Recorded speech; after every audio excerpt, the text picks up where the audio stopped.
সম্প্রতি বাংলাদেশ ভারত সম্পর্ক তলানিতে ঠেকায় ভারতীয় নেতারা বাংলাদেশের বিরুদ্ধে যুদ্ধের ডাক দেয়। কোনো কারণে যদি বাংলাদেশ ভারতের সাথে যুদ্ধে লিপ্ত হয় তাহলে মুহূর্তেই চিকেন নেক খ্যাত শিলিগুড়ি করিডর দখল করে নিবে চীন। এমনটি হলে ভারতের হাতছাড়া হয়ে যাবে সেভেন সিস্টার্স খ্যাত উত্তর পূর্ব ভারতের ৭টি রাজ্য।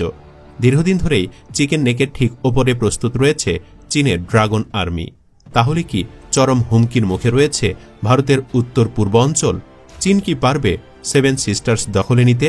চিকেন স্নেক হাতছাড়া হলে কি হতে পারে ভারতের জন্য? শিলিগুড়ি করিডরের গুরুত্ব আসলে কতটা? এসব অতি গুরুত্বপূর্ণ কিছু বিষয় নিয়ে আলোচনা করব আমাদের আজকের ভিডিওতে। বিস্তারিত জানতে ভিডিওটি ১ সেকেন্ডও না টেনে শেষ পর্যন্ত দেখতে থাকুন। উত্তরে নেপাল, দক্ষিণে বাংলাদেশ, মাঝখানে সংকীর্ণ একটি অংশ, দুই পাশে ভারত, এক পাশে গোটা ভারত আর উত্তর পূর্ব অঞ্চলে ভারতের সেভেন সিস্টার্স। ভারতের নিয়ন্ত্রণে নেপাল আর বাংলাদেশের মাঝখানের জায়গাটা এতটাই সংকীর্ণ যে ম্যাপে দেখলে মনে হবে মুরগির ঘাড় বা চিকেন নেকের মতো। উত্তর পূর্ব ভারত অর্থাৎ সেভেন সিস্টার্স খ্যাত অরুণাচল প্রদেশ, আসাম, ত্রিপুরা, নাগাল্যান্ড, মণিপুর, মিজোরাম, মেঘালয় ও সিকিমের সঙ্গে যোগসূত্র হিসেবে অবস্থান করছে চিকেন নেক। ৬০ কিলোমিটার দীর্ঘ এবং ২২ কিলোমিটার প্রশস্ত পশ্চিমবঙ্গের এই করিডোরটি ভারতের লাইফ লাইন, যেটি শিলিগুড়ি করিডোর হিসেবে অধিক পরিচিত। এই শিলিগুড়ি করিডোরের ওপরে ভারতের সিকিম, আর সিকিমের পাশেই ভারতের জম হিসাবে খ্যাত চীনের অবস্থান। শিলিগুড়ি, মাটিগাড়া, নকশালবাড়ি, ফাঁসি দেওয়া, চোপড়া ও ইসলামপুরের কিছুটা অংশ এই চিকেন নেকের মধ্যে পড়েছে। এই অংশটিকে মূলত শিলিগুড়ি করিডোর বলা হয়ে থাকে। উত্তর পূর্ব ভারতের সঙ্গে দেশের বাকি অংশের সড়ক এবং রেল যোগাযোগের একমাত্র ভরসা এই করিডর।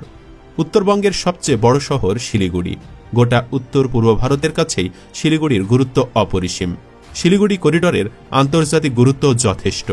নেপাল এবং ভুটানও বিশ্বের বাকি অংশের সঙ্গে যুক্ত থাকতে ভরসা করে এই করিডরের ওপর। চিকেন নেক বা শিলিগুড়ি করিডর বাংলাদেশের জন্য সমান গুরুত্বপূর্ণ।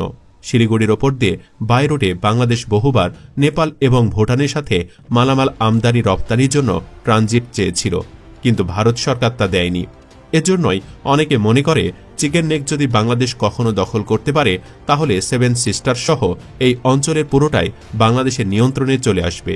যদিও ছোট দেশ হিসেবে চিকেন নেক দখল করার সক্ষমতা বাংলাদেশের নেই, আর এজন্যই চিকেন নেকে নজর রেখেছে চীন। সামান্য সুযোগ পেলেই তারা মুরগির ঘাড় চেপে ধরবে। এমনটা হলে মুরগির মূল দেহ থেকে মাথা হয়ে যাবে বিচ্ছিন্ন। চীনের জন্য বিষয়টি একেবারেই সম্ভব কিছু নয়, কেননা এই চিকেনের থেকে মাত্র ৮১ মাইল দূরে তিব্বতের চুম্বি উপত্যকায় আছে চীনা সেনাবাহিনীর ঘাঁটি। এই ঘাঁটি থেকে আকাশপথে চিকেন নেকের দূরত্ব মাত্র কয়েক মিনিটের। এ নিয়ে যত দুশ্চিন্তা ভারতের। আগে বলেছি, এই চিকেন নেকের ওপর চীনের আছে বিশেষ নজর। সরাসরি বলতে গেলে এটি দখলই বহুদিনের স্বপ্ন বেইজিংয়ের। সে কারণে চিকেন নেক ভারতের মাথা ব্যথার বড় কারণ। চিকেন নেক কেটে নিলে অথবা চীন কোনো মতে ওই অংশটি যদি দখল করে নেয় তাহলে সারা দেশ থেকে উত্তর পূর্ব ভারত এমনকি উত্তরবঙ্গ বিচ্ছিন্ন হয়ে যেতে পারে। তাই ওই অংশের সুরক্ষার জন্য উত্তরবঙ্গ ও সিকিমে তৎপর ভারতের সেনা এবং বিমান বাহিনী। ভারতকে চাপে রাখতে চুম্বি উপত্যকায় পাহারায় থাকে চীনের ড্রাগন আর্মি, কারণ চুম্বি উপত্যকার অবস্থান এমন একটি জায়গায় যেখান থেকে চিকেন নেকে পৌঁছানো বেশ সহজ। কৌশলগতভাবে ভারত এই অঞ্চলে বাগডোগরা ও হাসিমারায় দুটি বিমান ঘাঁটি তৈরি করেছে। এর উদ্দেশ্য হচ্ছে করিডরের পূর্ব এবং পশ্চিম প্রান্তকে অতিরিক্ত সুরক্ষা দেওয়া। ২০১৭ সালে দোকলাম সীমান্তে উত্তেজনা ছড়িয়ে পড়ার পর শিলিগুড়ি করিডরে ভারত বিপুল সংখ্যক সেনা মোতায়েন করে। একই সময়ে চীনা সেনাবাহিনীও সিকিমের কাছাকাছি তাদের শক্তি বৃদ্ধি করে। ওই সীমান্ত থেকে শিলিগুড়ি করিডর আকাশপথে ৪০ থেকে ৪৫ কিলোমিটার দূরে। চীন চাইছে দূরত্ব আরও কমিয়ে আনতে। চিকেন নেক যেহেতু সীমান্ত লাগোয়া, সে কারণে বাংলাদেশেও এর গুরুত্ব অপরিসীম, কারণ মুরগির ঘাড় বেশ দুর্বল। ভারতকে চাপে ফেলতে মুরগির ঘাড়টি নিশানা করেছে চীন। চুম্বি উপত্যকা থেকেও ভেসে আসছে সেই বার্তা, আর বাংলাদেশ থেকেও একই বার্তা পাচ্ছে ভারত।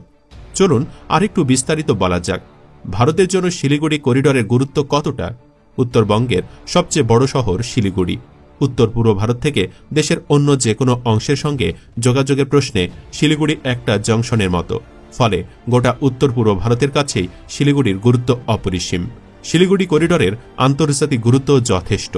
নেপাল এবং ভুটানও বিশ্বের বাকি অংশের সঙ্গে যুক্ত থাকতে শিলিগুড়ি করিডরের ওপর অনেকটা ভরসা করে। অর্থাৎ দেশের দুই অংশের মধ্যে সড়ক ও রেল যোগাযোগ বজায় রাখা, উত্তর পূর্ব ও অবশিষ্ট ভারতের মধ্যে ট্রানজিট পয়েন্ট হিসেবে কাজ করা এবং নেপাল ও ভুটানের সঙ্গে ভারতের রোজকার যোগাযোগ অক্ষুণ্ণ রাখার জন্য শিলিগুড়ি করিডোর বা চিকেন স্নেক অপরিহার্য। প্রশ্ন আসতেই পারে, চিকেন স্নেক হাতছাড়া হলে কি হতে পারে? উত্তর হচ্ছে, এই অঞ্চল ভারতের হাতছাড়া হলে উত্তর পূর্ব ভারত বিচ্ছিন্ন হয়ে পড়বে। উত্তরবঙ্গের 3টি জেলারও একই হাল হবে। যে উত্তর পূর্ব ভারত নিয়ে চীনের সঙ্গে বিস্তর টানাপোড়েন, চিকেন স্নেককে নিজেদের কবজায় নিয়ে সেই উত্তর পূর্বকেই বিচ্ছিন্ন করে দিতে পারলে চীনের পক্ষে লক্ষ্যে পৌঁছানো খুব সহজ। একদিকে চীন আগে থেকেই মুরগি শিকার করার জন্য ওত পেতে রয়েছে, অন্যদিকে ভারতের মরার ওপর খাড়ার ঘা এখন বাংলাদেশ। এত কিছুর পরেও চিকেন নেকের নিয়ন্ত্রণ নেওয়া চীনের জন্য মোটে সহজ কিছু নয়। প্রথমত, শিলিগুড়ি করিডোরে ঢুকতে হলে চীনা সেনাকে সিকিমের মধ্যে দিয়ে আসতে হবে। চীন এবং ভারতের সীমান্তে হিমালয় এত দুর্গম যে প্রাকৃতিক গিরিপথগুলি ছাড়া স্থলপথে চুম্বি উপত্যকা থেকে সিকিমে ঢোকার কোনো পথ নেই। নাথুলা, জেলেপলা, দংচুলা, বাতাংলা এবং ডোকালা মূলত এই 5 গিরিপথ দিয়েই চুম্বি থেকে সিকিম হয়ে চিকেন স্নেকের দিকে আসা যায়। ডোকালা চিকেন স্নেকের সবচেয়ে কাছে।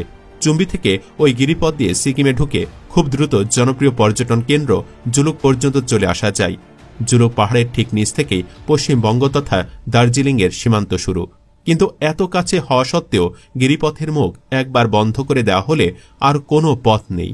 ভারত প্রতিটি গিরিপথের মুখেই ভারী সামরিক প্রস্তুতি নিয়ে রেখেছে। প্রয়োজন হলেই সবকটি গিরিপথ বন্ধ করে দিতে ভারতীয় সেনার খুব একটা সময় লাগবে না। দ্বিতীয়ত, চুম্বি উপত্যকা থেকে ভুটানের হা জেলা হয়ে সরাসরি পশ্চিমবঙ্গের ডুয়ার্সে ঢুকে আসা সম্ভব চীনা সেনার পক্ষে।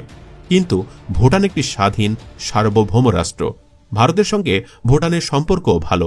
অপ্রীতিকর পরিস্থিতি তৈরি হলে ভুটানের মধ্যে দিয়ে চীনা সেনাকে ভারতের দিকে এগুতে দেওয়া হবে, তেমনটা চীনও আশা করে না। তবে সম্প্রতি ভুটানের সাথে ভারতের সম্পর্ক অবনতি হয়েছে বলেই নতুন করে বিষয়টি আলোচনায় এসেছে। তৃতীয়ত, চুম্বি থেকে সিকিমের দিকে আসার আগে যাতে চীনা সেনাকে রুখে দেওয়া যায় তার ব্যবস্থাও রয়েছে। ভুটানের সেনাবাহিনীর সঙ্গে ভারতীয় সেনার আদান প্রদান রোজগার। ভুটানের সেনাবাহিনী পুনের ন্যাশনাল ডিফেন্স একাডেমি এবং দেহরাদুনের ইন্ডিয়ান মিলিটারি একাডেমিতে প্রশিক্ষণ নেয়। বছরভর ভুটানে থেকে সে দেশের সেনাকে প্রশিক্ষণ দেওয়ার জন্য ভারতীয় সেনার একটি শাখাও রয়েছে। ইন্ডিয়ান মিলিটারি ট্রেনিং টিম বা IMTRAT নামে পরিচিত ভারতীয় সেনার সেই শাখা ভুটানের হাজেলায় সারা বছরই থাকে। ভুটানের মধ্যে 1500 কিলোমিটার রাস্তা, সেতু, পারো বিমানবন্দর, ইয়াংফুলাতে একটি অব্যবহৃত বিমান ঘাঁটি এবং বেশ কয়েকটি হেলিপ্যাডের রক্ষণাবেক্ষণের দায়িত্ব পালন করে ভারতের বর্ডার রোডস অর্গানাইজেশন।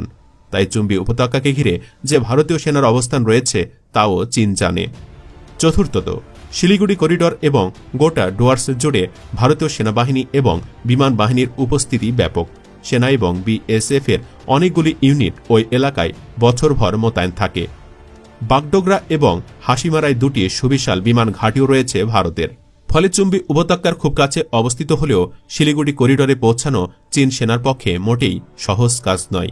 তবে চীনের এই কাজ সহজ করে দিতে পারে একমাত্র বাংলাদেশ, আর সেটি হচ্ছে বাংলাদেশ ভারত যুদ্ধ। সব মিলে চীন চিকেন নেক দখল করুক আর না করুক, ভারত যে উভয় সংকটে আছে সেটি আর বলার অপেক্ষা রাখে না। সবচেয়ে গুরুত্বপূর্ণ তথ্য হচ্ছে একসময় এই শিলিগুড়ি বাংলাদেশের মধ্যেই ছিল। আপনি কি চান এই শিলিগুড়ি করিডোর যেন আবারও বাংলাদেশের হোক? কমেন্ট বক্সে জানিয়ে দিন আপনার যে কোনো মতামত। ভিডিও ভালো লাগলে লাইক দিন এবং শেয়ার করুন, আর অবশ্যই চ্যানেলটি সাবস্ক্রাইব করুন। ধন্যবাদ।